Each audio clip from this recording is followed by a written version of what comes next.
안녕하세요 여러분. 오늘은 정말 뜻깊은 책 한 권을 여러분과 함께 나누려고 합니다. 바로 철학자 김영석 교수님의 100년을 살아보니 라는 책입니다. 여러분, 100년을 산다는 건 어떤 의미일까요? 우리는 60, 70이 넘으면 이제 내 인생도 슬슬 끝나가겠구나 라고 생각하지만 김영석 교수님은 오히려 이렇게 말씀하십니다. 인생은 예순부터가 진짜다. 그 말씀이 참 마음에 와닿았어요. 김영석 교수님은 올해 100세를 앞두신 철학자이자 수필가로 삶의 본질, 행복, 사랑, 죽음 그리고 노년의 의미까지 깊이 있게 사유해 오신 분이죠. 오늘 이 시간엔 단순히 책 내용을 요약하는 것이 아니라 김영석 교수님의 말씀을 함께 되새기고 여러분의 삶과도 이어지는 이야기를 나눠보려고 합니다. 1. 행복은 어디에 있을까? 김영석 교수는 젊은 시절 누구보다 치열하게 살았습니다. 명예와 사회적 성공, 학문적 성취를 향해 쉼없이 달려왔습니다. 하지만 그 끝에서 깨달은 건 행복은 그런 외적 조건에 있지 않다는 것이었습니다. 그는 말합니다. 행복은 주어지는 것이 아니라 발견하는 것이다. 젊었을 때는 명예를 얻고 가정을 이루고 사회적 역할을 다하는 것이 곧 행복이라고 믿었지만 시간이 흐르고 노년에 들어서면서 진짜 행복은 일상의 평범한 순간 속에 숨어 있다는 걸 알게 되었다고 합니다. 따뜻한 밥 한 끼, 누군가의 손을 잡고 나누는 대화, 매일 아침 창밖 햇살을 보며 커피를 마시는 시간. 이런 사소한 일상이야말로 우리를 살게 하고 버티게 하고 돌아보게 하는 진짜 행복의 순간이라는 것이죠. 그는 특히 병상에 누워있는 아내와 함께했던 조용한 시간들을 회상합니다.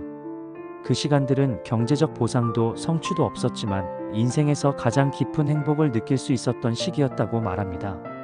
행복이란 이루는 것이 아니라 느끼는 것이며 삶의 끝에서 남는 것은 결국 순간순간의 느낌이라는 점을 강조합니다.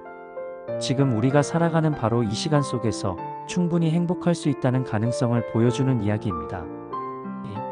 죽음과 삶의 완성. 떠날 준비는 곧 살아가는 준비. 죽음은 누구에게나 찾아오는 삶의 마지막 과정입니다. 피할 수 없는 길이기에 우리는 더더욱 그것을 어떻게 받아들이고 준비하느냐가 중요합니다. 김영석 교수는 죽음을 단지 두려움이나 종말로 보지 않습니다. 그는 오히려 죽음을 삶의 완성이라 표현합니다. 나이가 들수록 자연스럽게 죽음에 대해 생각하는 시간이 많아진다고 합니다. 100년 가까운 삶을 살며 수많은 지인들의 죽음을 지켜본 그는 슬픔 속에서 삶의 의미를 더 깊이 깨닫게 되었다고 말합니다.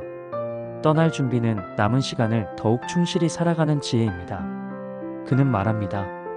죽음을 준비한다는 것은 거창한 의식이나 종교적 수행이 아니라 오늘 하루를 의미 있게 살아가는 것, 소중한 사람들과의 시간을 더 깊이 느끼는 것, 지금 이 순간에 최선을 다하는 것이라고요. 죽음에 대해 진지하게 생각해보면 삶에서 정말 중요한 것이 무엇인지 분명해진다고 말합니다. 돈이나 명예, 지위 같은 것은 결국 놓고 가야 할 짐일 뿐이라는 것. 반면 우리가 남긴 사랑, 선해, 진심 어린 말 한마디, 따뜻한 기억들은 오래도록 사람들의 마음속에 남는다는 사실을 다시금 되새기게 됩니다. 그는 자신의 죽음을 인생 마라톤의 완주에 비유합니다. 이제 결승선을 향해 마지막 구간을 걷고 있다는 마음. 그 길의 끝에 다다르면 자연스럽게 자신이 왔던 자리로 돌아가는 것처럼 느낀다고 합니다. 그래서 그는 죽음이 두렵지 않다고 말합니다. 오히려 편안함과 감사가 앞선다고요. 죽음이 있다는 사실이 오히려 지금 살아있는 이 시간을 더 깊고 충실하게 만든다는 것입니다. 죽음을 생각하면 삶의 우선순위가 선명해진다. 이 말처럼 우리는 그 생각을 통해 지금 누구에게 마음을 표현하고 어떤 일을 남기고 어떤 말로 하루를 마무리할지를 돌아보게 됩니다. 죽음은 끝이 아니라 또 다른 시작일지도 모릅니다. 남겨진 사람들의 기억 속에서 우리가 남긴 사랑은 계속 이어질 수 있습니다. 죽음을 두려움으로만 대하기보다 지금을 충실히 살아가는 계기로 삼는다면 우리 삶은 더 단단해지고 따뜻해질 것입니다. 김영석 교수는 말합니다. 여러분은 지금 떠날 준비를 하고 계십니까? 그 물음은 결국 오늘 하루를 진심으로 살고 계십니까? 라는 물음이기도 합니다. 떠날 준비는 내일을 걱정하는 것이 아니라 오늘을 더 단단히 살아가는 일이 아닐까요? 3. 왜 사는가에 대한 늦은 깨달음. 김영석 교수는 젊은 시절 수없이 우리는 왜 사는가? 라는 질문을 던졌다고 합니다. 하지만 명쾌한 답을 찾지 못한 채 치열하게 앞만 보고 살아왔고 정작 90이 넘어선 지금에서야 그 물음에 대한 소박하지만 깊은 깨달음을 얻었다고 합니다. 결국 인생의 의미는 사랑에 있다. 젊을 땐 명예, 성공, 성취가 인생의 의미라고 믿었지만 돌이켜보니 가장 깊은 감동과 기억은 사랑하고 사랑받았던 순간들이었습니다. 가족과 함께한 시간, 제자들을 돌본 시간, 누군가를 도왔던 순간들이 그의 인생의 진짜 의미로 남았다고 고백합니다. 그는 말합니다. 내가 나를 위해 한 일은 남는 게 없더라. 남는 것은 이웃과 더불어 사랑을 나눈 흔적뿐이었다. 우리는 함께 살아가며 서로를 보듬고 사랑을 주고받을 때 비로소 삶의 이유를 찾게 된다는 것이죠. 철학책 수백 권보다 더 큰 답이 내 곁에 한 사람에게 사랑을 베푸는 삶 속에 있었다는 것입니다. 인생의 의미는 거창한 사명보다 눈앞에 한 사람을 사랑하고 지금 맡은 일을 통해 누군가에게 이로움을 주는 일에 숨어 있습니다. 그런 삶이야말로 결국 자기 삶을 가장 빛나게 만든다고 교수는 강조합니다. 나는 사랑하기 위해 살았다. 사랑을 배우고 베풀기 위해 이 세상을 잠시 머물렀다. 그의 이 한마디가 우리 모두에게 인생의 방향을 다시 묻게 합니다. 4. 철이 든다는 것의 의미. 김영석 교수는 인생을 살아오며 깨달은 철이 든다는 것의 진짜 의미를 이렇게 말합니다. 남의 아픔이 내 일처럼 느껴질 때 그 사람이 진정 철든 사람이다. 어릴 적엔 어른들이 철 좀 들어야지 하던 말이 무엇을 뜻하는지 몰랐습니다. 그저 나이를 먹으면 저절로 철이 드는 줄 알았지만 교수님은 철들면 나이의 문제가 아니라 공감의 능력에서 비롯된다고 강조합니다. 삶의 여러 순간들, 전쟁, 병, 가까운 사람들의 고통, 그 모든 경험을 통해 조금씩 타인의 고통을 진심으로 느끼게 되었다고 합니다. 특히 아내의 병간호를 하던 시간은 자신을 완전히 내어주는 경험이었고 그 안에서 진정한 철든 어른으로 거듭나게 되었다고 회고합니다. 그는 말합니다. 남의 고통에 마음 아파하고 함께 눈물 흘릴 수 있는 능력은 인간만이 가진 아름다운 마음입니다.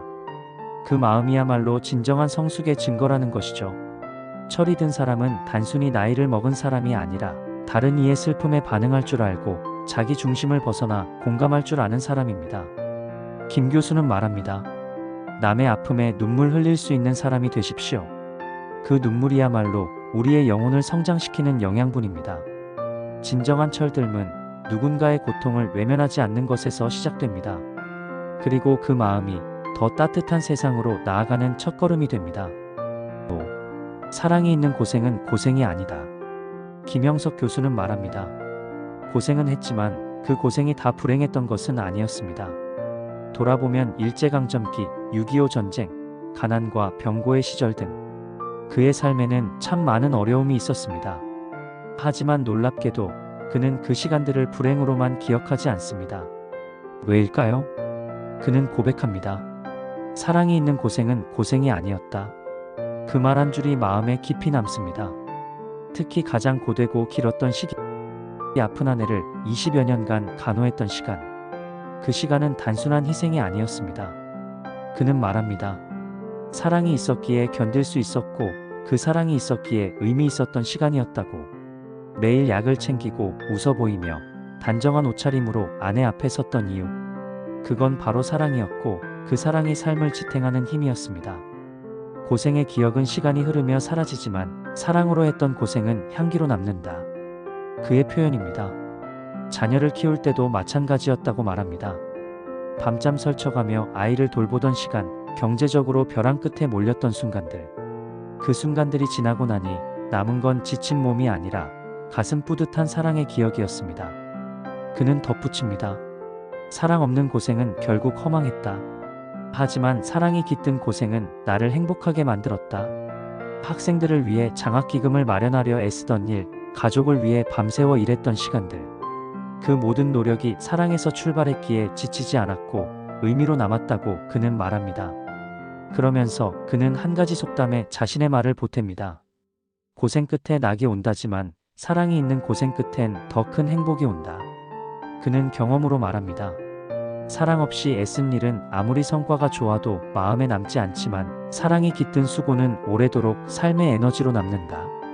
여기서 그가 전하고 싶은 핵심은 아주 단순합니다. 고생의 무게를 이기는 힘은 곧 사랑의 무게입니다. 사랑이 클수록 고생조차 견딜 수 있게 되고 그 고생이 나중엔 삶의 훈장처럼 느껴진다는 것입니다. 그래서 그는 이렇게 조언합니다. 젊은 세대여, 사랑으로 하는 고생을 두려워하지 마십시오. 그것은 언젠가 분명히 당신 삶을 가장 빛나게 할 보석 같은 기억이 될 것입니다. 결국 사랑으로 인해 힘들었던 날들이야말로 가장 값진 날이었음을 그는 90년의 삶으로 증명해 보였습니다. 6. 인생은 60부터 진짜 삶은 지금부터 시작된다. 김영석 교수는 말합니다. 60세 이후에야 비로소 인생의 황금기를 맞이했다고. 예전에는 농담처럼 들렸던 말이 이제는 삶의 진실로 다가온다고 고백합니다. 60이 되니까 비로소 인생의 눈이 뜨이고 할 일이 보이더라. 이전까지의 삶은 성숙전의 시간이었고 경험은 많았지만 늘 무언가 채워지지 않는 갈증이 있었던 시기였다고 합니다. 하지만 60이 넘어서부터는 삶을 바라보는 눈이 열리고 진짜 하고 싶은 일들이 보이기 시작했다고 합니다. 많은 사람들이 60세를 은퇴, 노년의 시작으로 여기지만 김 교수는 단언합니다.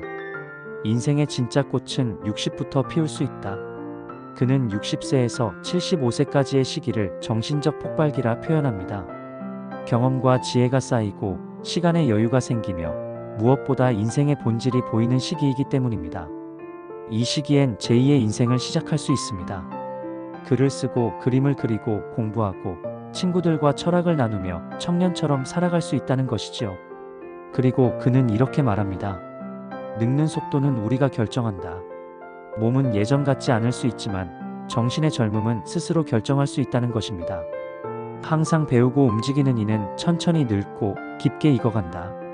실제로 김영석 교수는 90세 이후에도 책을 쓰고 강연을 계속하며 노년이 쇠퇴의 시간이 아니라 새로운 성취의 시간이 될 수 있음을 몸소 증명해 보였습니다. 그는 노년을 보너스 라운드라 표현합니다.